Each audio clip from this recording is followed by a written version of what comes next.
I'm excited today to have Leonard Scheiner on the podcast. Leonard's been helping law firms, solo attorneys, and business owners for the past decade with a focus on developing their brand, marketing for new clients, and predictably growing the revenues and online authority for his clients. One firm achieved a 300% increase in revenue, while others have earned millions of dollars worth of new business driven from Leonard's frameworks and tactics. Today, he's the CEO at Geek Haus, a law firm marketing agency based in Los Angeles. Leonard, I'm so glad you're here. Thanks for being on the show. William, it is a pleasure. Thanks for having me. Welcome to Catalytic Leadership, the podcast designed to help leaders intentionally grow and thrive. Here is your host, author, and leadership and executive coach, Dr. William Attaway. I would love to start with you sharing a little bit of your story with our listeners, particularly around your journey and your development as a leader. How did you get started, Leonard? So, we could go into the conversation of nature and nurture, but we'll leave that for a different day. So it really started, I think, for me at a very young age, right? I kind of joke, but not so jokingly, about how people would, play restaurant or they would play lemonade stand. Well, I never wanted to be the lemonade stand person. I wanted to be the lemonade stand manager, right? That was always nice. the focus, and not to, not to put that in a light that was misguided at all, but I think that was really a testament to the leadership quality that I just innately have, right? I think that some people are born with a certain level of skills, right? And maybe other people are not, right? Some people are good at math and science, other people are good at writing, So when I was very young, it was pretty evident that I was just into business, right? Like, how does money move? How does businesses work? How do you grow a big business? I was just very interested in that, economics from a very young age. And going through university and then business school, I knew that I wanted to educate myself to be able to have very intellectual conversations, right? Small talk is great. That's wonderful. It's how we get to connect and know people, right? We can't dive into the deep end first off, but I think that there's something to be said for that hunger for always learning and yearning to grow. Yeah, I agree. I talk about a teachable spirit, and that's what it sounds like you're describing. You're just constantly learning. You're in learning mode in every environment of your life.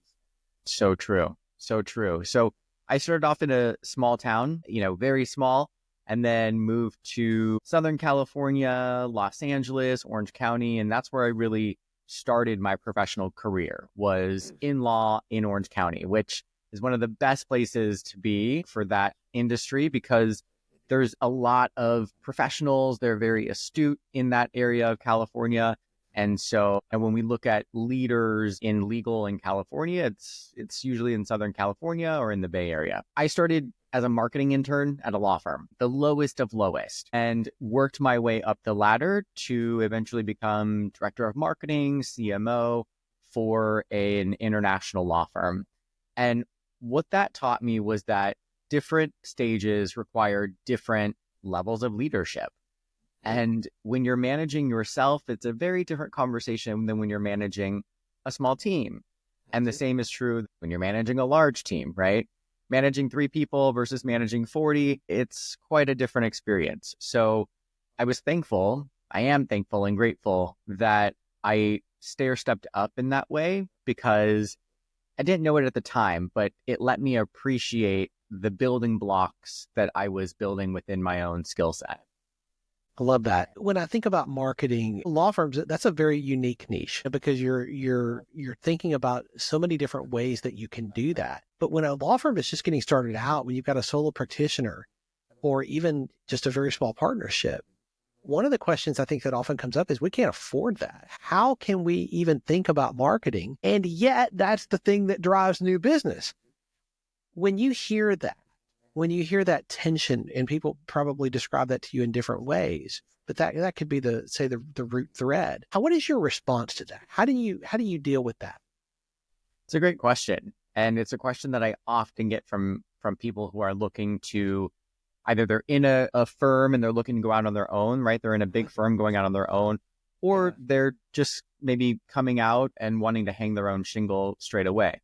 And really in that aspect, my response is that you need marketing because marketing is how you grow, right? It's like you need food, right?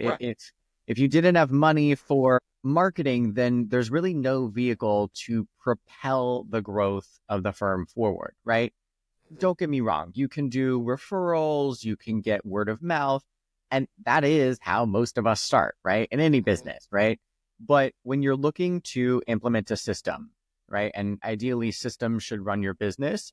So when you're looking to implement a system for growth, a system that is marketing, we want to make sure that it's scalable to where the firm is today, right? So maybe the firm can't handle 100 new clients this month.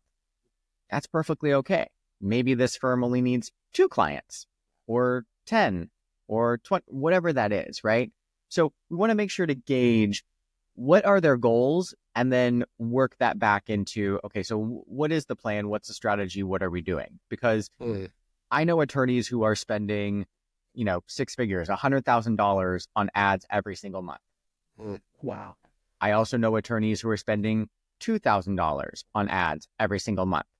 And guess what? They both want results, right?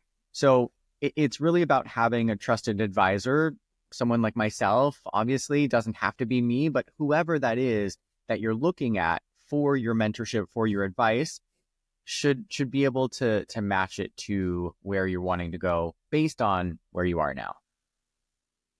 I think professionals like attorneys would resonate with that. I mean, I'm not going to go to ChatGPT and ask it for legal advice. That's just not a recipe for success. I'm going to go to somebody that went to school for this, that's educated, that has the experience and the skills and the knowledge that's necessary to solve a problem. Mm-hmm. That's what you do. You're a professional advisor in the marketing space to help them do this so that they don't have to learn and get all the experience that you have. That's why you do what you do. And it's very true to say that you don't have to break the bank to get results, right? You need to be strategic, but you don't have to break the bank. So yeah, you really want to make sure that it matches where you are, because otherwise you're going to try something and you're going to waste a whole bunch of money. And then you're going to say marketing doesn't work, right? And there's a lot of gurus out there that will share with you tips and tricks, and we do this and we do that. And then, it's kind of like they're selling you a ham sandwich, and then you get inside and there's no ham in the ham sandwich. You're like, wait, there's a whole reason. That's good. Right? That's good. So I have worked in-house at firms where, in my early career, where we were just cresting maybe 150, 200 grand, right? Like, this is long time ago. I was in university at the same time, right? Like, no one was making a lot of money in that firm, but it grew over time, right? And now that firm is doing multiple millions of dollars. And so when we talk about marketing, when we talk about growth, when we talk about leadership, what's going to need to happen at a firm that's doing $100,000 is very different than a firm that's doing 4 million, right? The tactics, the strategies, also the amount of stuff that is happening, right? Mm-hmm. So we just want to make sure that we're kind of pairing that well with where they are and the goals that they're looking to achieve. One thing that I hear frequently from business owners is, yeah, I hired somebody to do this and they got me some leads, but they were all bad leads.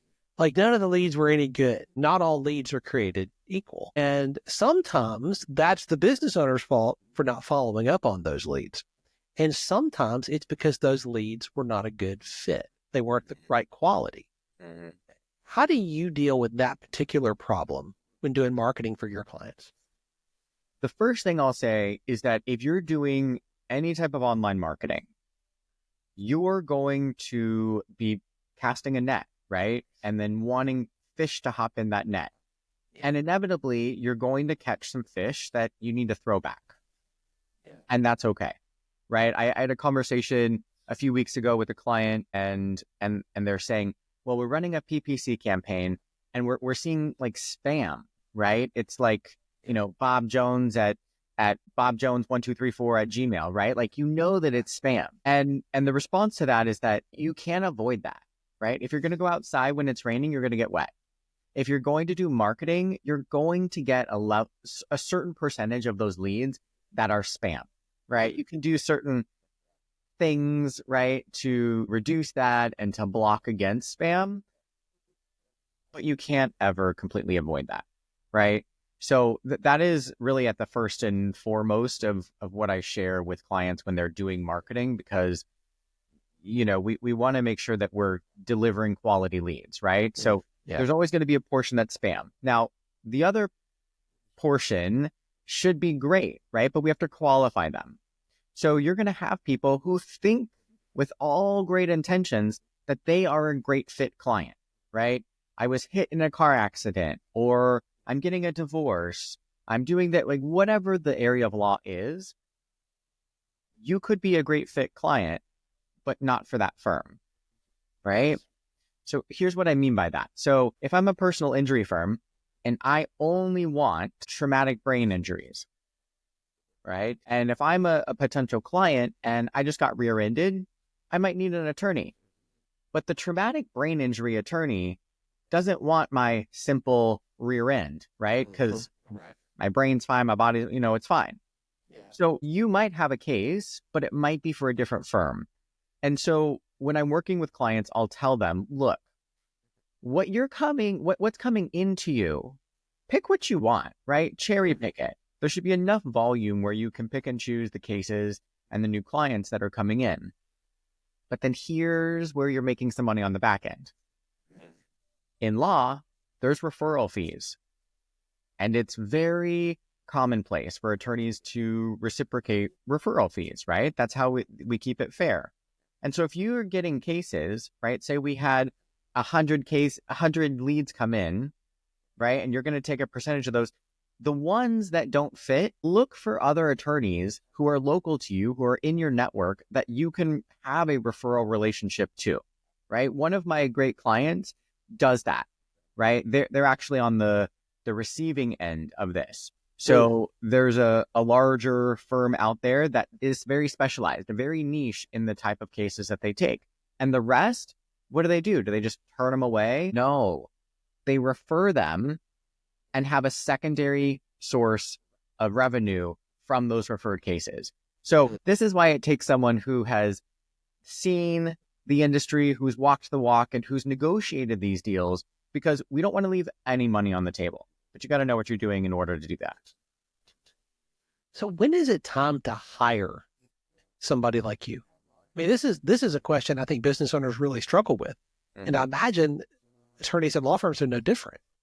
Like, they eventually get to the point where they do, and they're like, man, I should have done this a year ago or 5 years ago. What's the trigger?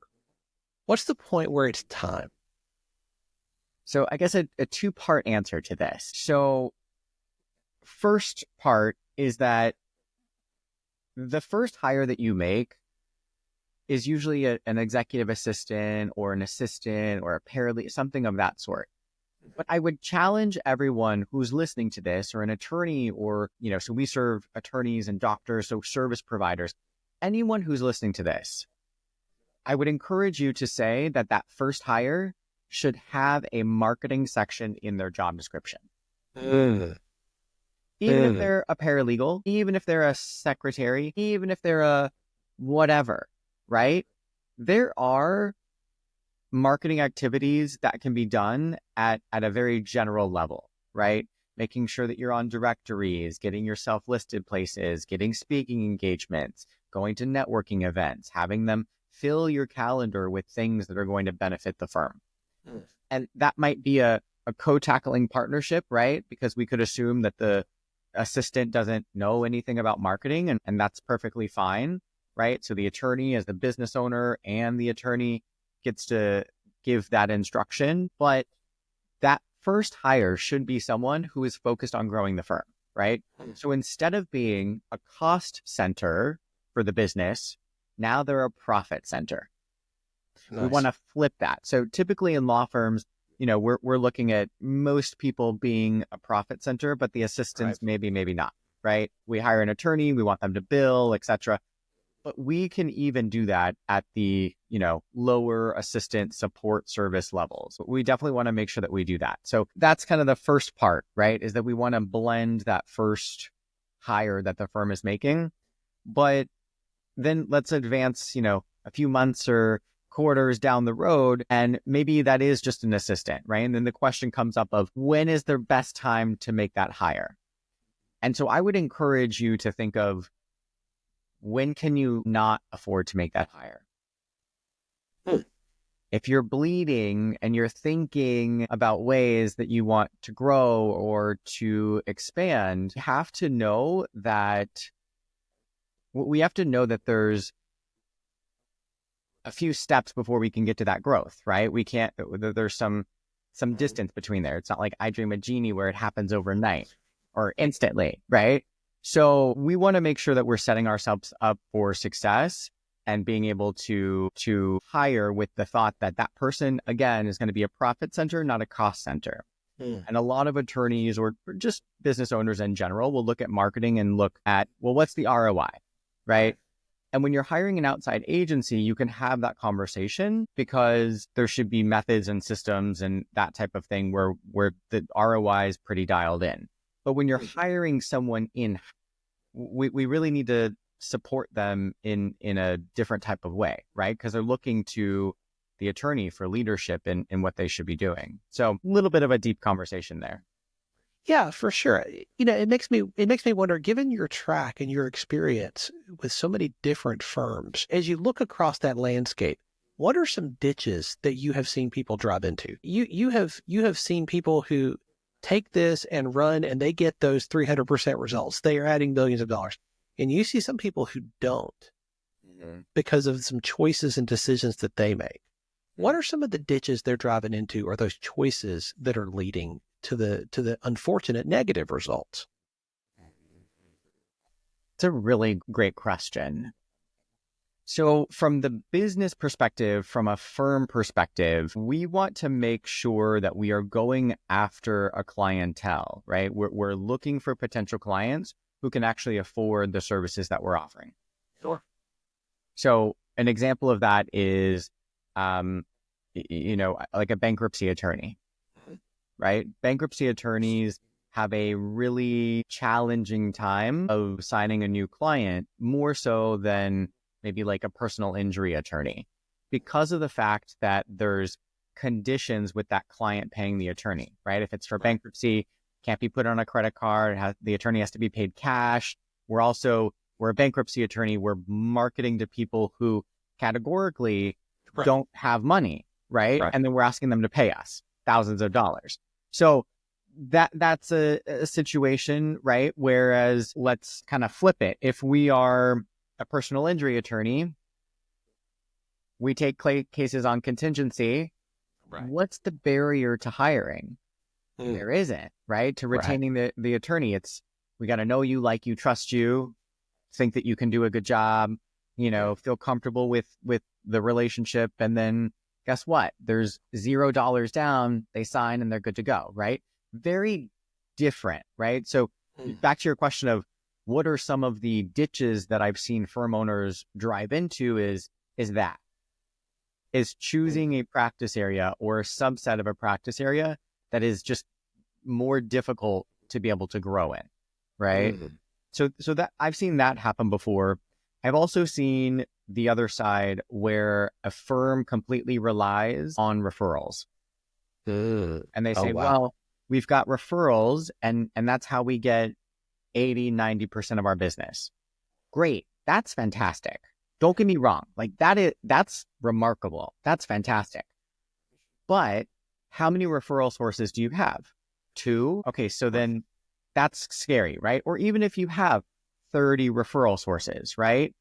I've been in firms before where there is a lot of different people feeding in business, right? Because the founder of that firm was networking. They had a great network. They've been in the industry for years. So they had lots of referral sources. So then my response to that was, so you've got 10 referral sources. that are feeding 90% of your business. What if you did marketing as well? You could probably double your firm, right? Because you're leaving cash on the table. And so one is you're not growing, right? You're not leading your firm to the growth and the size that it could be if you're only looking at one channel of new clients coming in.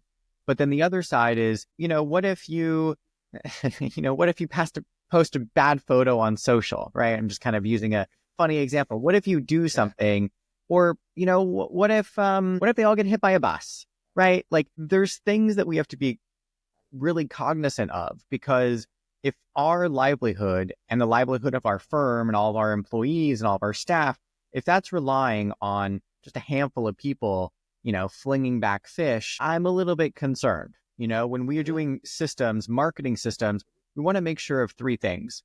We want to make sure that it is repeatable and predictable and scalable. Yes. Those three things let the system scale on its own. Versus if we don't have one of those elements, it's kind of like a referral relationship, right? Where we're unaware of what's coming in this month. Maybe we don't know. So those are some of the challenges that I've seen firm owners get themselves into. I love that. And I think that's an important point for every person who is listening. Whatever your business is, whatever you're leading, if you're solely relying on referrals, that's not predictable. It's just not. And if you are depending on an unpredictable source for new business, that's going to come back and bite you. And I love that you talk about this, and that is part of your strategy to help these law firms, to help them and these other professionals, to help them move into a place where they have something systematic that is going to be repeatable and predictable. That's so healthy. Exactly. Leonard, I'm curious. You have to constantly stay on top of your game. The digital marketing world is evolving and shifting day by day. I mean, the most recent with the rise of AI and all of the different various and sundry things that go along with that, you constantly have to keep moving and keep learning and keep growing. But not just with industry trends, but also with the team that you lead.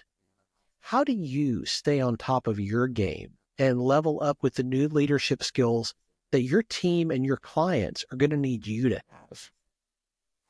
I love this question because it's really like a self question, right?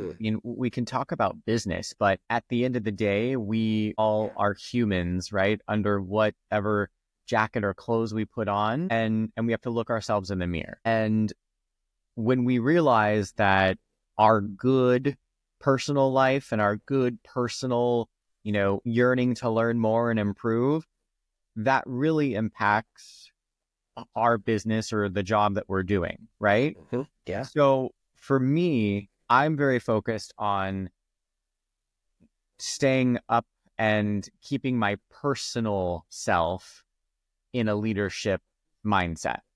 So what does that mean, right? It means I like TED Talks. It means I like personal development, because I know if I improve myself personally, it's going to improve the business. That's right. Right? Whether that is dealing with hard conversations and how you do that with empathy, but also effectively, or maybe it is, handling a heated situation and you've got to first diffuse it and then come up with solutions, right? And the mindset that I really embrace when working through client issues or, my own agency issues or even like personal issues is that we want to be somewhere else than we are today, right? And so maybe we're not going in the right direction, or maybe we are going in the right direction, but we need to pivot. Yeah. And pivoting is not a problem. Pivoting is the solution. Yes. So looking at not how we can compromise, but how we can create a win-win. I'm very big on win-win-wins, right? It's a win for me, it's a win for you, and it's a win for the people around us as well.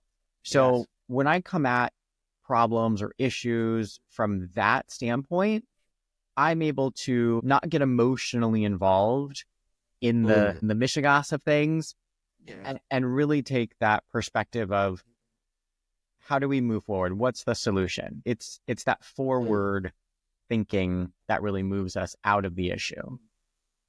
I love that. And I believe you're exactly right. Your business, your agency will never outgrow your leadership. You will eventually become the lid on your growth unless you are continually raising your bar, continually raising your lid, which allows for more growth in your team and your agency. And I love your commitment to continue to develop and grow. That's one of those things that if you're not intentional about it, it's not going to happen. You're not going to wake up one day and say, oh my goodness, I'm a fantastic high performance, high capacity leader. I don't know how that happened. I didn't mean for that to happen, but here I am. It doesn't work like that. You have to be intentional. And I love how you're describing the intentionality that you bring to that process. And it's also not a one and done. That's right. Right? Like we have, things that we do monthly and quarterly and yearly, and self-development or self-improvement is no different, right? That's right. It's not something that we do once and then checked it off, we're good to go, and I'll revisit it in a few years. It's something that is intimately a part, right? For me, I love listening to like audio tracks when I'm in the car, right? Okay. So sometimes it's music, but I also I heard it said once, I want to have a university on wheels. I was like, nice. I love that. That's a great image, right? And I forget who said that, but I was like, that's a really smart way to think about this, right? Because how many times have you heard, the new song or the new hit this, right? Like we've heard it and that's fine. But if I can take those 30 minutes, I'm going to be in the car. Yes. And learn a new skill from either a podcast or a YouTube video or some, content that I've subscribed to, that is key, right? And then I get to where I'm going and I get out of the car and I am better than when I got in that car. I love that mindset. That's so healthy. That is so good. Yeah. As you are continually learning and growing, I'm curious, is there a book or a couple books that have made a big difference in your journey so far that you would recommend to the leaders who are listening? Hey, if you haven't read this, it's worth your time. Yes. So I don't know that it's really helps me in the growth part of myself, but the book Never Split the Difference by Chris Voss. Chris Voss. Yeah. I love that. I had to look it up just really quick because I wanted to make sure I got the author right. But that book is just, it's a really good read. It's the book that you want to hold a little bit closer because it's just so good. Right. And, he used to be a negotiator for the FBI. And so some of the things that he talks about, it's great because he doesn't give a script, right? We talk about that in sales. Well, where's the script? Or, where's the script for that? And it's a conversation. And so the skills that I pulled from Never Split the Difference is really like negotiating skills. It's human skills. It's relationship skills. So if I had to pick one book, I would definitely say that. And another one that would come up, and I'm kind of blanking on the details, but How to Lead by Asking Questions. Like asking better questions, how you lead by asking better questions. Yeah. That's a great one as well, because we're going to get the answers based on the questions that we're asking. And if we can ask really insightful questions, then we usually get better answers. So true. You will never get the right answers if you're asking the wrong questions. Mm-hmm. That's so true. Leonard, this has been such a powerful conversation. I'm so grateful for your time and the generosity that you've shown in sharing so freely from what you've learned so far in your journey. I know our listeners are going to want to stay connected to you and continue to learn more from you and about what you're doing. What is the best way for them to do that? Well, I'll offer two avenues. So, if you want to go check us out online, see what our agency is about, you can do that at gogeekhaus.com. So go geek, Geek, and then house we spell a little different, Haus. So go geek, Haus, gogeekhaus.com. And I'll also share that if there's someone who's listening and they're like, I want to get to that next level, right? I want to get more exposure. I want to put myself out there. Well, that's exactly what I do for professionals and service-based providers. And we do that through one avenue, which is media. And so just like this podcast, I share how professionals can get on podcasts, how to package your knowledge, how to take what you know and put that into a pitch so that you can get onto a show. And that's really part of the training ground, right? It's like babies. We have to crawl before we can walk and run. And so I look at the podcasting space as a way to test different messaging, right? Really talk out, pun intended, really talk out your points, really talk out what you think is going to resonate. And then from there, I run a marketing and PR agency. So from the podcast, then we want to graduate into getting published on media, right? Like Bloomberg and Forbes, ABC and Fox. So in the instant moment, I run a semi-regular training called the Podcast Guest Intensive. And the Podcast Guest Intensive teaches you how to create your media bio that's magnetic, how you find opportunities that already exist. You don't have to create them. And how do you pitch podcast hosts in a way that shows them that you can add value to their show and their listeners? So it's free to attend. It's happening in the next month or so. And so if you want to register for that, you're welcome to go to podcastguestintensive.com. Again, it's free. I want to encourage everyone, go to podcastguestintensive.com. That's so generous. I will make sure those links are in the show notes. Thanks so much. Leonard, thank you again for being here. What a great conversation. Thank you, William. It's been a pleasure. Thanks for joining me for this episode today. As we wrap up, I'd love for you to do two things. First, subscribe to this podcast so you don't miss an episode. And if you find value here, I'd love it if you would rate it and review it. That really does make a difference in helping other people to discover this podcast. Second, if you don't have a copy of my newest book, Catalytic Leadership, I'd love to put a copy in your hands. If you go to catalyticleadershipbook.com, you can get a copy for free. Just pay the shipping so I can get it to you, and we'll get one right out. My goal is to put this into the hands of as many leaders as possible. This book captures principles that I've learned in 20 plus years of coaching leaders in the entrepreneurial space, in business, government, nonprofits, education, and the local church.